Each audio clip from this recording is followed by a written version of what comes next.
नमस्कार, मी ॲडव्होकेट शिवाजी कांबळे. आज भारत देशामध्ये लोकशाहीचा विजयाचा उत्सव सर्व विद्यार्थी करत आहे.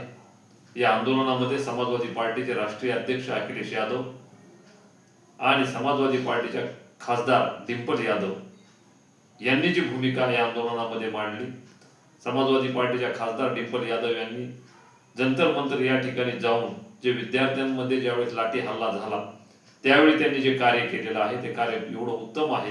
विद्यार्थ्यांना त्या ठिकाणी त्यांनी आधार दिला. गेल्या 28 दिवसापासून विद्यार्थी या आंदोलनामध्ये सहभागी झाले होते.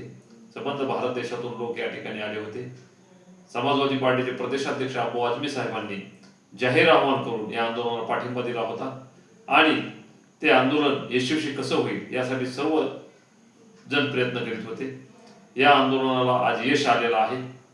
भारताच्या संसदेमध्ये सर्व समाजवादी पार्टीच्या 36 खासदारांनी जी भूमिका मांडली विद्यार्थ्यांच्या बाजूने, त्याचा परिणाम आणि संबंध भारत देशातून जो विद्यार्थ्यांना पाठिंबा मिळाला आणि भारत देशाचे शिक्षण मंत्री यांना आज राजीनामा द्यावा लागला, ही गौरवाची बाब आहे.